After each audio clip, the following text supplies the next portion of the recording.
Fire Worship by Nathaniel Hawthorne. It is a great revolution in social and domestic life, and no less so in the life of a secluded student, this almost universal exchange of the open fireplace for the cheerless and ungenial stove. On such a morning as now lowers around our old grey parsonage, I miss the bright face of my ancient friend, who was wont to dance upon the hearth and play the part of more familiar sunshine.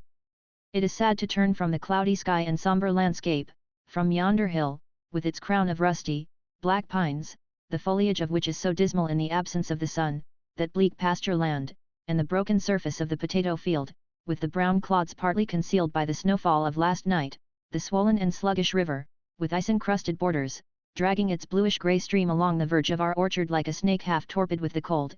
It is sad to turn from an outward scene of so little comfort and find the same sullen influences brooding within the precincts of my study. Where is that brilliant guest, that quick and subtle spirit, whom Prometheus lured from heaven to civilize mankind and cheer them in their wintry desolation, that comfortable inmate, whose smile, during 8 months of the year, was our sufficient consolation for summer's lingering advance and early flight? Alas! Blindly inhospitable, grudging the food that kept him cheery and mercurial, we have thrust him into an iron prison, and compel him to smoulder away his life on a daily pittance which once would have been too scanty for his breakfast. Without a metaphor, we now make our fire in an airtight stove, and supply it with some half a dozen sticks of wood between dawn and nightfall. I never shall be reconciled to this enormity. Truly may it be said that the world looks darker for it. In one way or another, here and there and all around us, the inventions of mankind are fast blotting the picturesque, the poetic, and the beautiful out of human life. The domestic fire was a type of all these attributes, and seemed to bring might and majesty, and wild nature and a spiritual essence, into our inmost home, and yet to dwell with us in such friendliness that its mysteries and marvels excited no dismay. The same mild companion that smiled so placidly in our faces was he that comes roaring out of Etna and rushes madly up the sky like a fiend breaking loose from torment and fighting for a place among the upper angels. He it is, too, that leaps from cloud to cloud amid the crashing thunderstorm.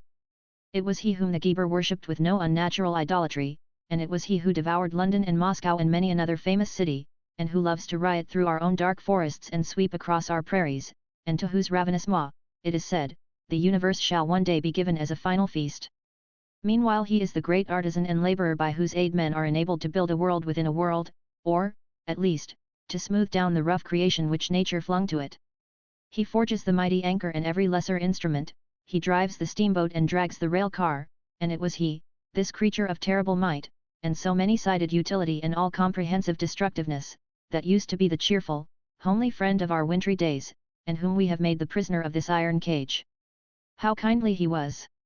And, though the tremendous agent of change, yet bearing himself with such gentleness, so rendering himself a part of all lifelong and age-coeval associations, that it seemed as if he were the great conservative of nature. While a man was true to the fireside, so long would he be true to country and law, to the God whom his fathers worshipped, to the wife of his youth, and to all things else which instinct or religion has taught us to consider sacred. With how sweet humility did this elemental spirit perform all needful offices for the household in which he was domesticated.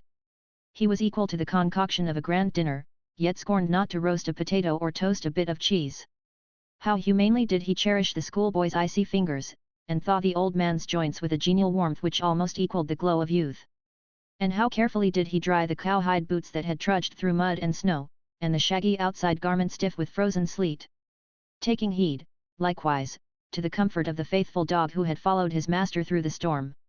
When did he refuse a coal to light a pipe, or even a part of his own substance to kindle a neighbor's fire? And then, at twilight, when laborer, or scholar, or mortal of whatever age, sex, or degree, drew a chair beside him and looked into his glowing face, how acute, how profound, how comprehensive was his sympathy with the mood of each and all. He pictured forth their very thoughts. To the youthful he showed the scenes of the adventurous life before them, to the aged the shadows of departed love and hope, and, if all earthly things had grown distasteful, he could gladden the fireside muser with golden glimpses of a better world. And, amid this varied communion with the human soul, how busily would the sympathizer, the deep moralist, the painter of magic pictures, be causing the tea-kettle to boil. Nor did it lessen the charm of his soft, familiar courtesy and helpfulness that the mighty spirit, were opportunity offered him, would run riot through the peaceful house, wrap its inmates in his terrible embrace, and leave nothing of them save their whitened bones. This possibility of mad destruction only made his domestic kindness the more beautiful and touching. It was so sweet of him, being endowed with such power, to dwell day after day, and one long lonesome night after another, on the dusky hearth, only now and then betraying his wild nature by thrusting his red tongue out of the chimney top. True, he had done much mischief in the world, and was pretty certain to do more, but his warm heart atoned for all. He was kindly to the race of man, and they pardoned his characteristic imperfections. The good old clergyman, my predecessor in this mansion, was well acquainted with the comforts of the fireside. His yearly allowance of wood, according to the terms of his settlement, was no less than 60 cords.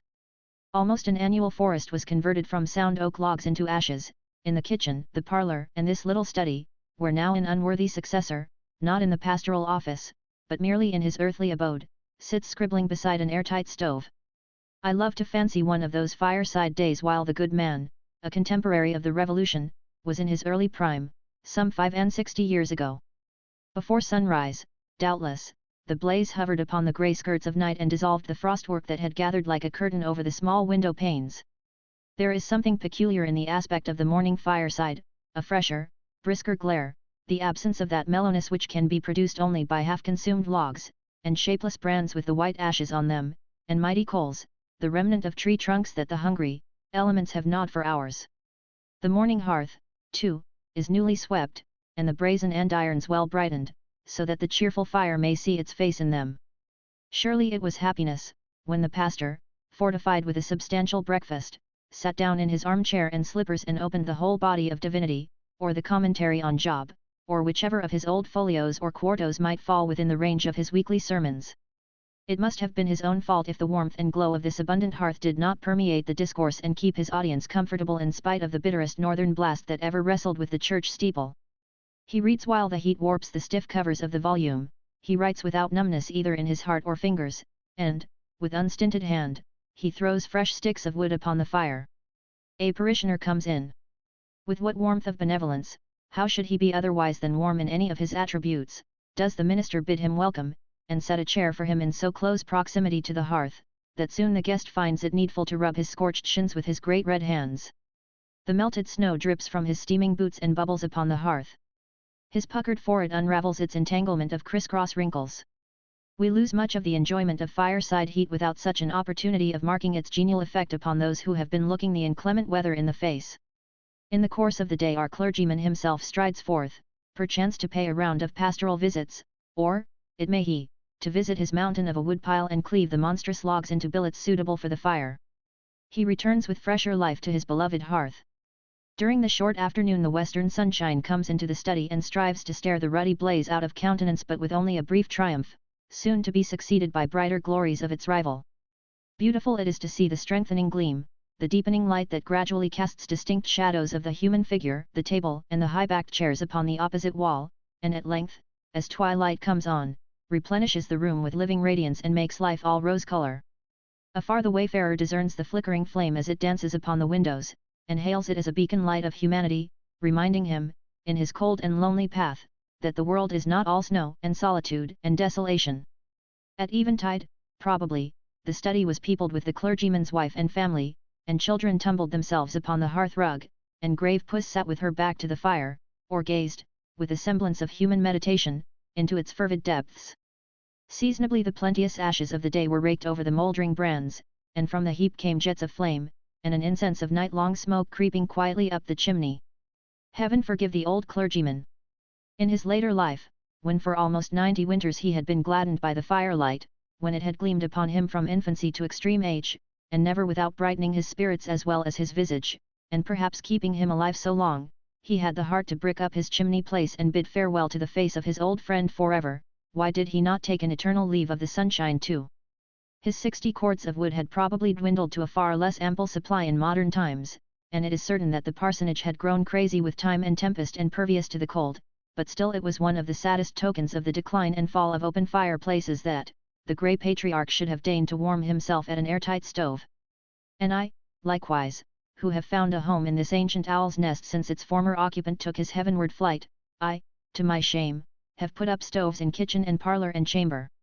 Wander where you will about the house, not a glimpse of the earth-born, heaven-aspiring fiend of Etna, him that sports in the thunderstorm, the idol of the Gebers, the devourer of cities, the forest rioter and prairie sweeper, the future destroyer of our earth, the old chimney-corner companion who mingled himself so sociably with household joys and sorrows, not a glimpse of this mighty and kindly one will greet your eyes. He is now an invisible presence. There is his iron cage. Touch it, and he scorches your fingers. He delights to singe a garment or perpetrate any other little unworthy mischief, for his temper is ruined by the ingratitude of mankind, for whom he cherished such warmth of feeling, and to whom he taught all their arts, even that of making his own prison house. In his fits of rage he puffs volumes of smoke and noisome gas through the crevices of the door, and shakes the iron walls of his dungeon so as to overthrow the ornamental urn upon its summit. We tremble lest he should break forth amongst us. Much of his time is spent in sighs, burdened with unutterable grief, and long drawn through the funnel. He amuses himself, too, with repeating all the whispers, the moans, and the louder utterances or tempestuous howls of the wind, so that the stove becomes a microcosm of the aerial world. Occasionally there are strange combinations of sounds, voices talking almost articulately within the hollow chest of iron, insomuch that fancy beguiles me with the idea that my firewood must have grown in that infernal forest of lamentable trees which breathed their complaints to Dante. When the listener is half asleep he may readily take these voices for the conversation of spirits and assign them an intelligible meaning. Anon there is a pattering noise, drip, drip, drip, as if a summer shower were falling within the narrow circumference of the stove. These barren and tedious eccentricities are all that the airtight stove can bestow in exchange for the invaluable moral influences which we have lost by our desertion of the open fireplace. Alas! Is this world so very bright that we can afford to choke up such a domestic fountain of gladsomeness, and sit down by its darkened source without being conscious of a gloom? It is my belief that social intercourse cannot long continue what it has been, now that we have subtracted from it so important and vivifying an element as firelight. The effects will be more perceptible on our children and the generations that shall succeed them than on ourselves, the mechanism of whose life may remain unchanged, though its spirit be far other than it was. The sacred trust of the household fire has been transmitted in unbroken succession from the earliest ages, and faithfully cherished in spite of every discouragement such as the curfew law of the Norman conquerors, until in these evil days physical science has nearly succeeded in extinguishing it. But we at least have our youthful recollections tinged with the glow of the hearth, and our lifelong habits and associations arranged on the principle of a mutual bond in the domestic fire. Therefore, though the sociable friend be forever departed, yet in a degree he will be spiritually present with us, and still more will the empty forms which were once full of his rejoicing presence continue to rule our manners. We shall draw our chairs together as we and our forefathers have been wont for thousands of years back, and sit around some blank and empty corner of the room, babbling with unreal cheerfulness of topics suitable to the homely fireside. A warmth from the past, from the ashes of bygone years and the raked-up embers of long ago, will sometimes thaw the ice about our hearts, but it must be otherwise with our successors. On the most favourable supposition, they will be acquainted with the fireside in no better shape than that of the sullen stove, and more probably they will have grown up amid furnace heat in houses which might be fancied to have their foundation over the infernal pit, whence sulphureous steams and unbreathable exhalations ascend through the apertures of the floor. There will be nothing to attract these poor children to one centre. They will never behold one another through that peculiar medium of vision, the ruddy gleam of blazing wood or bituminous coal, which gives the human spirit so deep an insight into its fellows and melts all humanity into one cordial heart of hearts.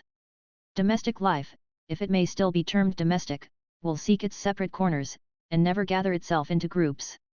The easy gossip, the merry yet unambitious jest, the lifelike, practical discussion of real matters in a casual way, the soul of truth which is so often incarnated in a simple fireside word, will disappear from earth. Conversation will contract the air of debate, and all mortal intercourse be chilled with a fatal frost. In classic times, the exhortation to fight pro axis et focis, for the altars and the hearths, was considered the strongest appeal that could be made to patriotism. And it seemed an immortal utterance, for all subsequent ages and people have acknowledged its force and responded to it with the full portion of manhood that nature had assigned to each. Wisely were the altar and the hearth conjoined in one mighty sentence, for the hearth, too, had its kindred sanctity. Religion sat down beside it, not in the priestly robes which decorated and perhaps disguised her at the altar, but arrayed in a simple matron's garb, and uttering her lessons with the tenderness of a mother's voice and heart. The holy hearth. If any earthly and material thing, or rather a divine idea embodied in brick and mortar, might be supposed to possess the permanence of moral truth, it was this. All revered it. The man who did not put off his shoes upon this holy ground would have deemed it pastime to trample upon the altar. It has been our task to uproot the hearth, What further reform is left for our children to achieve, unless they overthrow the altar too? And by what appeal hereafter, when the breath of hostile armies may mingle with the pure, cold breezes of our country, shall we attempt to rouse up native valor? Fight for your hearths? There will be none throughout the land. Fight for your stoves. Not I, in faith. If in such a cause I strike a blow, it shall be on the invader's part, and heaven grant that it may shatter the abomination all to pieces.